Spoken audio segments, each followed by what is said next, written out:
topics and opinions expressed in the following show are solely those of the hosts and their guests and not those of W4CY Radio, its employees, or affiliates.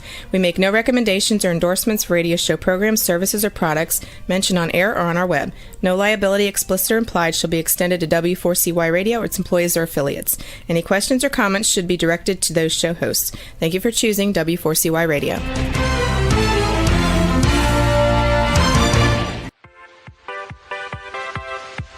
Welcome to the Ask Good Questions podcast, broadcasting live every Wednesday, 6 p.m. Eastern Time on W4CY Radio at W4CY.com. This week and every week, we will reach for a higher purpose in money and life, as well as a focus on health and wellness. Now, let's join your host, Benita Bell Anderson, as together we start with Asking Good Questions.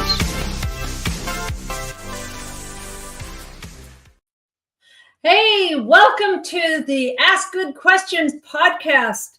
My name is Benita Bell Anderson, and I am here today with a very special guest, Jamie Buchanan. She is a massage therapist, and I'm just going to begin with a little intro of Jamie. Welcome, Jamie. Thank you. I'm very happy to be here. Yes. She was a little nervous about this, and I said, you're going to be fine. You're going to be fine. So Jamie graduated. She's just a young thing. She graduated in July 2021, so going on 4 years ago, with her license to practice massage therapy after apprenticing through the state of Utah under an instructor. She specializes in deep tissue, medical massage, and lymphatic massage. We're going to find out what the heck that is. She is board certified in therapeutic massage and body work, and is a certified lymphedema, did I say that right? You did, yeah. Therapist. For Jamie, no massage is the same. She strives to listen to each client's needs and concerns to best fix and adjust them. Jamie loves to share her work with others, as massage work has been very beneficial in her own life. She loves being active and doing things outdoors, such as fishing with her dad, who I knew a gazillion years ago when we were both agents at Northwestern Mutual. This is like 25 years ago. And when I first met her, her maiden name is Crozier. And I went, I knew a Crozier back in the day. Not a very common last name. Yeah. And she's like, that's my dad. So anyways, a small world, isn't it? So she loves fishing with her dad, hiking with her dogs, and kayaking with her family. I also love kayaking. Oh, nice. Jamie's also a dancer and continues to teach a few classes. Yeah. So welcome. Thank you. So tell us how in the heck you got into this field in the first place. I kind of just fell into it, honestly. It wasn't like I knew I always wanted to do massage or anything. I graduated from SUU with my associate's degree in the fall of 2016. Mm-hmm. And I just didn't really know what I wanted to do. I was teaching dance, but I just was kind of floating, working. I was like, oh, I don't want to go to school and spend money. I remember those days. I was like, what am I going to do with my life? That's how I felt. Yeah. So I was just working. And I was actually working up in Alaska seasonally. Fun. And my mom and one of her really good friends came up to visit because they just wanted to go up there. And so we were around this campfire late one night. We had just seen the Northern Lights. It was super cool. And her friend, her name's Terry Darty, mentioned, she's been a massage therapist forever. And she was like, oh yeah, I apprentice people because you can do that through the state of Utah. It's not very common, like knowledge, but you can. And she's like, and I just took on an apprentice. And I was coming back to Utah after the Alaskan summer to teach dance. And I was like, that kind of sounds cool. Can I do it? She was like, sure. Why not? So I just did. And I've always been interested in like the body, like being as a dancer and stuff. And I'd gotten a few massages myself and really enjoyed it. But I just kind of wanted to try it to see if I even liked it. And I loved it. And here you are now. So she's the next generation of massage therapists. Yeah. So, well, what do you think are the main benefits? I mean, everybody, I'm sure, has had a massage or has been thinking about it or thinking maybe I should start doing that. what would you say are the main benefits that you should include that in your life? Okay.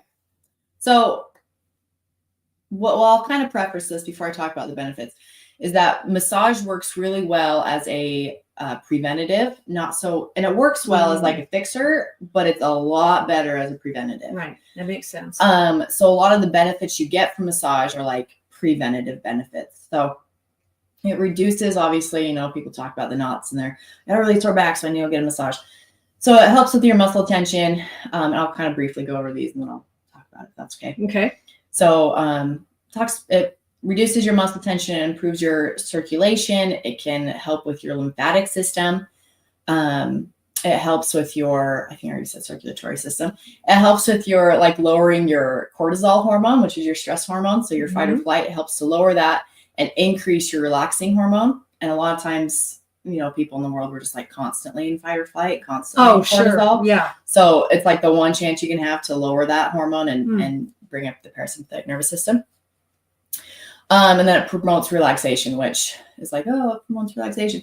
But what it does by promoting relaxation is it gives you a lot better sleep quality. So I would say that massage really helps with sleep. I feel like after I've had a massage, I'll sleep. She's always saying, drink lots of water. So I try to drink lots of water, but then I think I do. I do sleep better that night. Yeah. Good. Well, you probably sleep better because I'll kind of go back through all this if that's okay, because that was a lot. But the one thing I think it helps the most is lowering the cortisol, the fight or flight hormone, and increasing your relaxing hormone, which we just don't ever really get to do throughout our day. And when you can do that, then you can sleep better. And everybody knows kind of right now, it's sleep's the big thing, right? If you can't do anything else to help yourself, you should at least try to sleep, your 7 to 8 hours. So if you can get a really good night's sleep, it repairs your muscles, it repairs the brain, it helps with the hormones, it helps with everything if you can get a good night's sleep. So that's one of the benefits of massage, is that you can get the better night's sleep. It also helps with your circulatory system. So as the manual massage therapist is obviously moving the muscle and the skin, it moves blood everywhere. That's why you turn red after you kind of rub yourself like that. Right. Because the blood just kind of rushes in there. And that's what really fixes a sore muscle, is the blood that gets pushed in there. Because when you have a knot or a trigger point, there's a lot limited blood flow that's coming to that area. So when the massage therapist can get in there, it pushes the blood in there. Is that why it hurts? A little bit, yeah. A little bit. It's a good hurt. It's a good hurt. The blood comes in, and then the blood brings in the oxygen and the protein and the vitamins that the muscle's been needing, and then it repairs itself. And that's why the muscle feels better after a massage. So are you talking about sore muscles then? Or is that different? And your circulatory system, it all kind of goes hand in hand a little bit. Mm-hmm. But then the circulatory system, it obviously gives it a good flush of all of it. Right. So if you, by pushing in there and kneading that out, that is it because of is it lactic acid that you're releasing that you get sore muscles? It could be. Yeah. So a lot of times after working out, you can get lactic acid buildup. Mm-hmm. So if you're man, my quads are really sore. I did, 1,000 squats 2 days ago. Yeah. Have a lot of lactic acid muscle in there. Then yes, you can push out that lactic acid. But then sometimes some people, my husband's a concrete guy. And so he just constantly has a hard work. Back. Yeah. So it's a little bit of lactic acid, but it's also some poor posture and just a lot of pressure in places that it shouldn't really be. And then your muscles are striated like this. So when I had a client one time, you're my husband hates it when someone says, oh, I got a knot in my back, because your muscles don't knot like a knot. Right. So he was frustrated. We just call it a knot because it's like this. That's what it feels like. It feels right? like a ball, like a point there. But it's not a knot. Your muscles are straight like this. And so they flex and contract. And after work and work and work and work, they start to get a knot or a bump. And then that's why it's harder, and why your muscles are sore. Maybe why you're oh, I'm not as flexible, or my hamstrings are really tight, so I can't, touch my toes. Just from overwork, those muscles, those striated muscles have contracted like this. And then the massage therapist comes in pushes on the muscles, opens up the blood vessels, the blood comes in, repairs the muscles, and then they can go back to being happy, striated muscles. So I know I have always struggled with this next question. How often should I be getting a massage? What do you think? For average, I would tell someone once a month is a really good maintenance. If you're very active, then I would say every 2 weeks. Mm-hmm. So I personally get massaged every 2 weeks. I'm on my feet as a massage therapist every day. Right. I dance. I do CrossFit. I like to go hiking. So every 2 weeks works for me. If I go beyond 2 weeks, like by that third, fourth week, I'm like, oh, I'm feeling like pretty sore, pretty tight. And the one massage just doesn't really cut it. Right. So for me, it's like every 2 weeks. I have, I know some people that get a massage every week. Yeah. You're going to see like professional athletes that get massaged sure. all the time and get body work done all the time or after a big game. But if it's in your budget and it works for you, like the 4 weeks maintenance is like, I would say ideal. Right. Yeah. Every 4 weeks. Well, tell me about this whole thing about lymphatic massage. Now, you said you are a certified lymphedema. Lymphedema. What in the heck is that, Jamie? Okay, we're going to get into a whole new science here. Okay. So I'm CLT, and I was certified in complete decongestive therapy. So it's a CDT. So I'm a CLT, CDT. Okay. Massage, when you get, at least in the state of Utah, your massage license doesn't cover lymphatic drainage. It's just a different certification. So some massage therapists are going to say that they can do lymph drain and they can't. You need to make sure that they're certified. Okay. And I would just say that because there are quite a few contradictions to getting a lymphatic drain massage or like manual work done. And if, someone doesn't know those things, it's not that great. So you want to make sure that they're certified. I got certified through the Norton School of Lymphatic Therapy down in Las Vegas. It was like an intense 9-day class. It was super intense, but I loved it. I remember I had to reschedule a massage because I'm sorry, I'm in Las Vegas. I'm in Las Vegas. Yeah. I know. And I can't even use that as continuing ed because Utah doesn't do continuing ed courses anymore. I just really wanted to do it. But basically your lymphatic system is this whole other system, but it works hand in hand with your circulatory system. And, basic terms, the blood comes from the heart, goes to all the muscles, and then gets sucked back up into the heart, right? The arteries and then into the veins.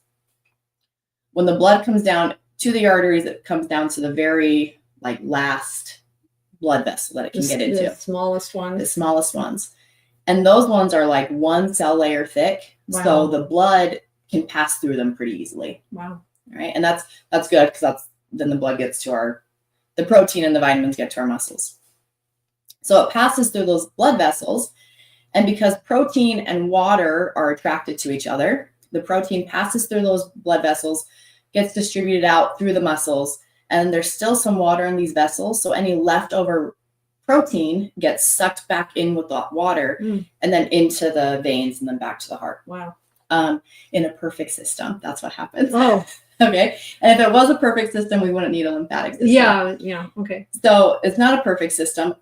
The protein comes out, some of it gets sucked back in, but sometimes it gets left out there because there's not enough attraction. A lot of things can happen to make it just stay out there for a little bit. Right.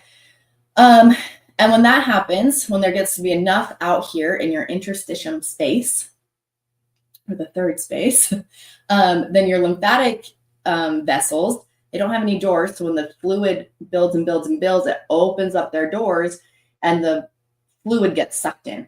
Oh. And then it goes in through all these different lymphatic vessels up into the nodes.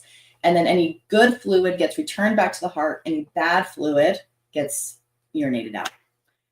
Okay. So that's your lymphatic system. Okay. In a poor lymphatic system, like say you rolled your ankle and it swelled. Okay. There was a lot of blood flow that went to that ankle to try to repair it. Right. So now your lymph system is overworked. And even though it's opening up that door, it just can't keep up with all the fluid that's in there. And so it stays swollen. Same thing like if you're on an airplane and you've ever swelled up a little bit in your ankles. Have to go for a walk around the plane. Yes, exactly. Your interstitium space at all times has an air pressure on it. here, which we're used to. And so it's keeping that pressure in the lymph systems working. When you go up into the airplane, the air pressure is a lot lighter. So that all of a sudden the fluid wants to stay there. And that's why you swell. And then the lymph system just is overworked. It can't keep all that fluid up, at least for a few days until it can catch up. We call it like the UPS at Christmas time. Like you rolled your ankle, you're up in the airplane, your lymph system's working, it's working, and it's trying its best to get all that fluid out of there. It's just going to take them a minute to catch up. Okay. Somebody who has lymphedema is a mechanical problem with their lymph system. So their lymph system breaks down. It's like the UPS Christmas time all year round. So the engine is just not working. The engine is not working. Has it like stopped? The workers have quit. They're overrun. The trucks aren't working right. Right. Okay. So it has stopped at the base level. This one has stopped working. So now this one next to it is trying to catch up. And then eventually it's going to work so much that it's also going to fail. Yeah. And then so on and so forth. So it's a mechanic issue, and that one just doesn't get resolved. And so as a lymphedema therapist, so now we're going back to what I do. Okay. So it's like, where do you come into this picture? So now my job, someone comes up to me, they have a swollen leg. All right. And they're like, it's a lymphedema, it's never going to not be swollen, basically. And it's like, well, no, that's not the case. That's where I can come in and help. So you do a manual lymph drain on the swollen limb or multiple limbs. And then complete decongestive therapy is manual lymph drain, exercise, skincare, and compression. And I do like the compression and the lymph drain. So they wear compression garments, I lymph drain, they do some exercising, and it eventually will get that swelling to go back down, not to be perfect. And it's something they'll have to work on their whole life. Mm-hmm. But the intensive CDT, the complete decongestive therapy that I can do, or lymphedema therapists can do, can really bring the swelling down. So how often are you going to see somebody that's coming into you for help with that? Are you going to have to see them more than once a week, or are you going to? Yeah. A lot of times with the what's what I'm looking for, aggressive phase, I guess, of CDT, when they're we're just trying to get the swelling down. Because then once it's down, then they can peter off and not come in so often. But it's just depending how big the swelling is, maybe why they got lymphedema in the first place, how good they are at wearing their compression garments, all that would kind of depend on how often they'd have to come in. Remember so I'm going to give her my example of having my hip replaced 2.5 years ago. And it was a successful hip replacement, but my leg didn't work. And I think that was when I might have met you originally, because I came in for physical therapy and they also said, you need to do some massage too. I mean, the muscles were not.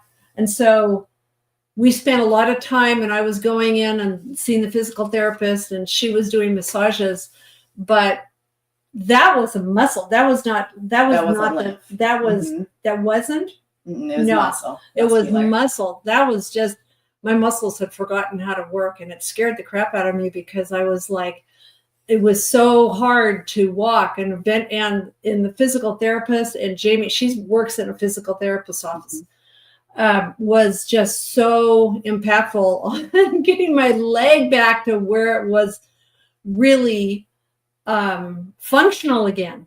And so that, that's a different thing from the lymphatic system, but I think I think that's where a lot of people get confused, because they hear lymphatic massage, so they're thinking, like a muscular massage, and it's a lot different. Lymph systems right on the skin, but muscular massage, like what I did with you and what I do a lot at the PT office, is deep muscular work into those muscles. Right. Well, if people are going, great, you've sold me, I think I need to start seeing a massage therapist, how are you going to find somebody that you like? Because people are going to be viewing this or listening to this from all over the United States. And so how are they going to find, what would be the process that you'd find somebody that you'd like? It's really trial and error, which is kind of lame, but it really is, because everybody massages in their own way. My instructor had me and 2 other apprentices.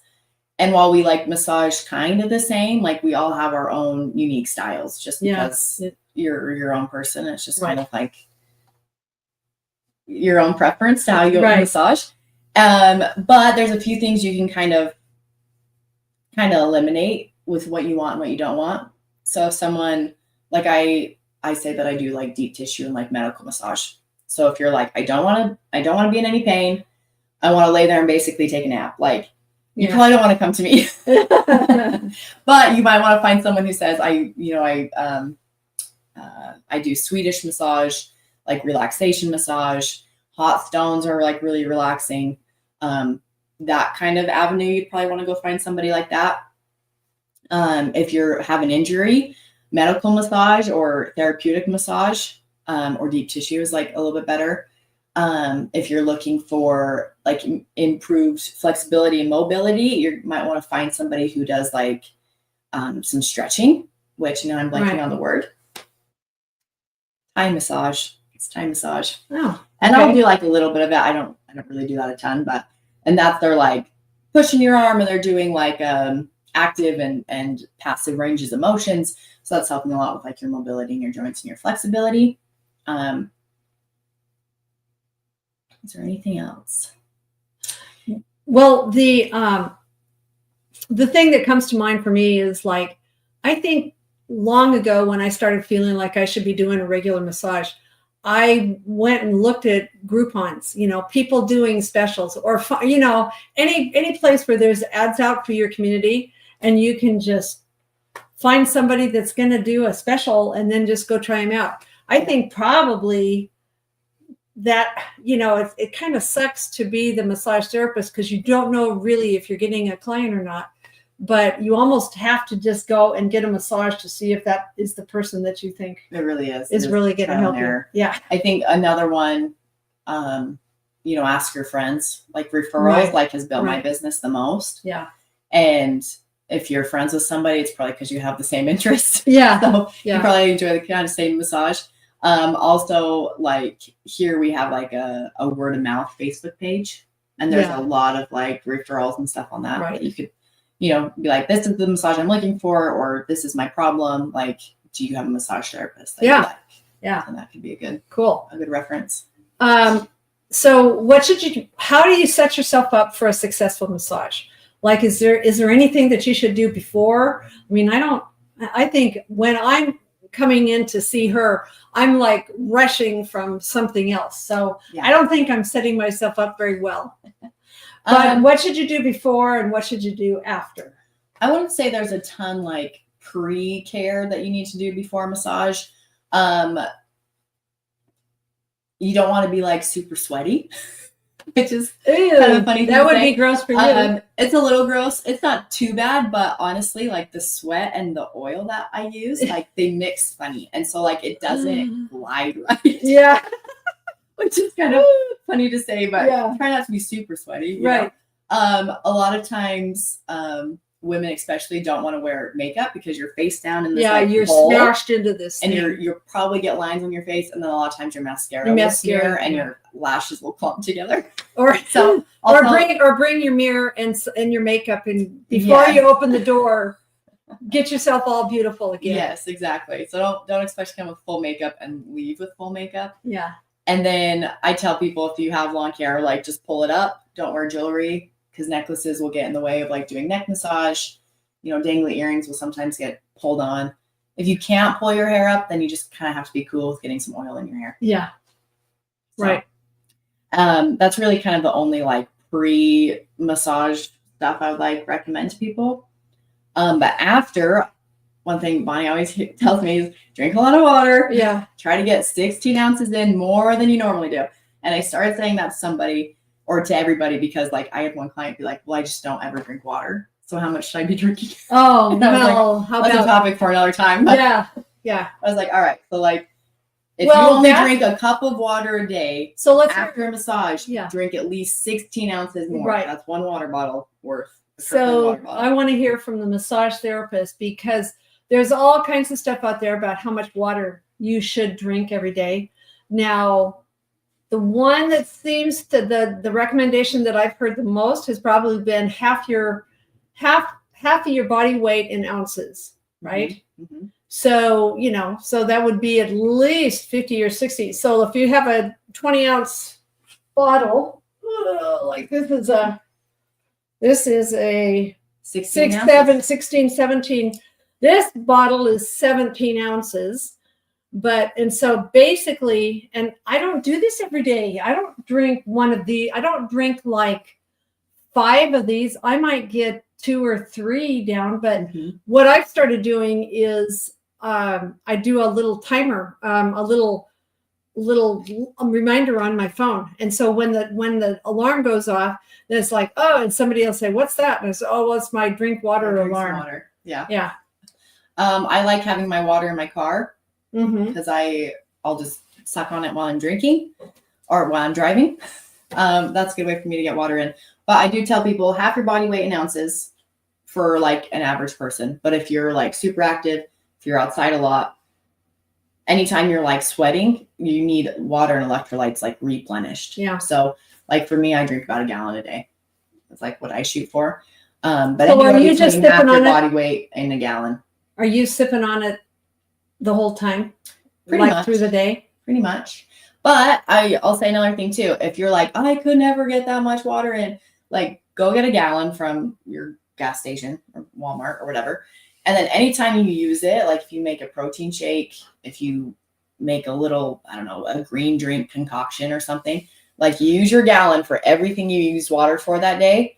And you might be surprised that you're actually getting in like a little bit more than you think. Okay. Just because it's not like straight water, like I put something in it, doesn't mean it's not H2O in your body. So. Right. Well, one of the things we had talked about was psychological benefits, which I don't think I've really thought about psychological benefits at all. What would you say is I mean, like one of the things that I will tell her, I'll open the door after, you get dressed and then you come out and she'll say, well, how are you doing? And I'll go, and pretty much all the time I'll say, I feel like you've kicked my butt, right? Because I do. I'm like, oh, I can feel like I've been worked on.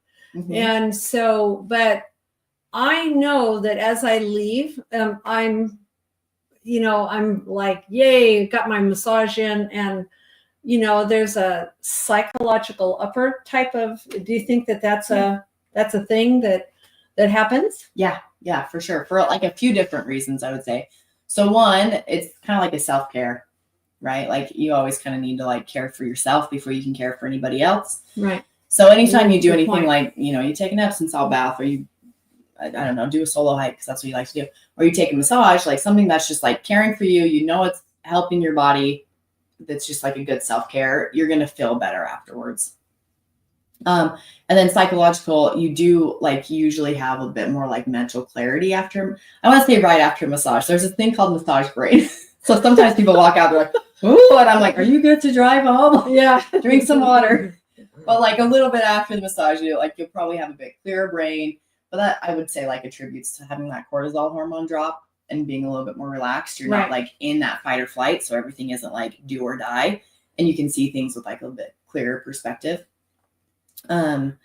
Self-care, that one, a lot of times, like, and we'll get into like some energy here, but being touched without it like leading to anything else is really good for humans. Like without like, especially like husbands and like wives or boyfriend, girlfriends, like if you massage them without it having to lead to like intimacy, like it's really beneficial for them, for your relationship.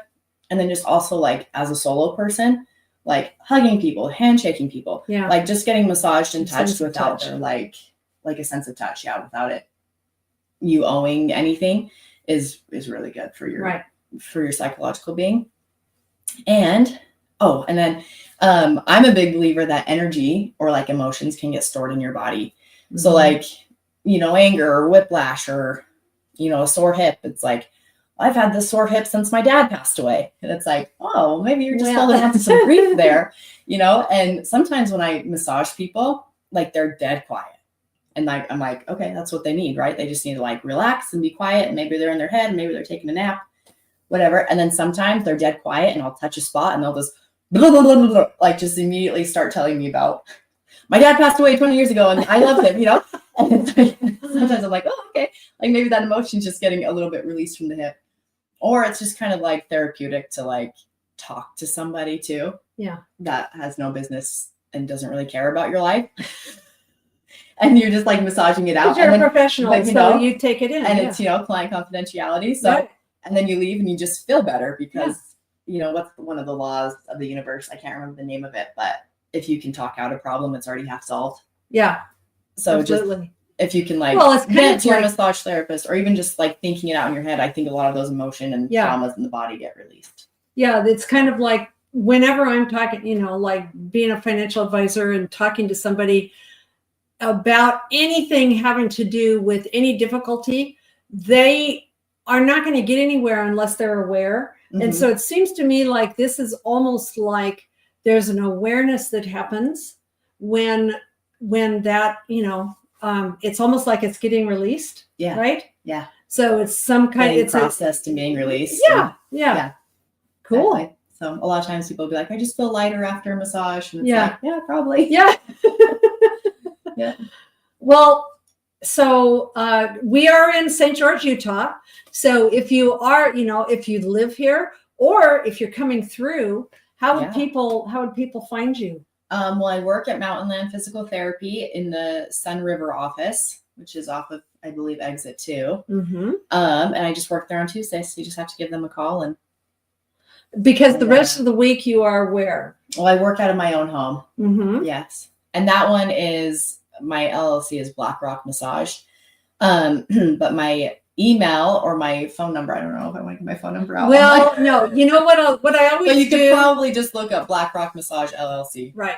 What I also do is in the bonus downloads on the podcast website, that is where I'll have like a little information flyer about Jamie.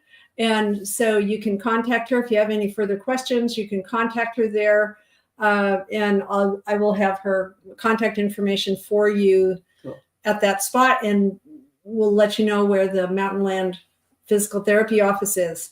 By the way, the owner of that company, who she works with, is going to be here in a coming week to talk about physical therapy, because I wanted to have both of these types of things, because I feel like, especially for the health and wellness issues that we deal with today, I think what you started out with saying was preventative care is always going to be the key to doing whatever you want to do to keep your body healthy and strong for as long as possible, which is my goal, is to be as healthy and strong as long as possible. Yeah, that's why I love working over at the PT office, because I feel like it's like a comprehensive, like holistic. You get PT, but you can also get a massage, and you can like get a bunch of different things. Yeah. Instead of it's just like, oh, it's just this one thing that's going to help you. Like usually it's not. Usually it's like a comprehensive. I feel like that's health in a nutshell. Yeah. Is that it's not one thing. It's going to be a bunch of different things that are all interacting together. Yeah. Exactly. So thank you so much. Thank you for inviting me. Yeah. She was really worried about this. Like, I've never done this before. And I'm like, well, it's about time, here you are, you're out, doing your thing, and you need to get out there and let people know. Yeah. So the beauty and benefits massage, everybody should get one. Yeah. And more than just once in your lifetime. Right. So what, at least once a month? Once a month. Yeah. Maybe twice. Depending on what, drink lots of water. Drink a lot of water. Yep. If like it's really not in your budget to get a massage every month, then make sure you're stretching, make sure you're doing mobility work. Get on the ground, sit on the ground for a minute, just move around. Cool. That's what I'd say. All right. Thank you so much for coming. Thank you, Bonnie. And thanks so much for joining us today on the Ask Good Questions podcast. See you next time. Today's episode is over, but we did ask good questions again, didn't we? Don't miss out as we broadcast live every Wednesday, 6 p.m. Eastern Time on W4CY Radio at W4CY.com. Join Benita Bell Anderson next week for more conversations with experts on finances, retirement, behavioral finance issues, health and wellness, and more. Until then, remember to ask good questions.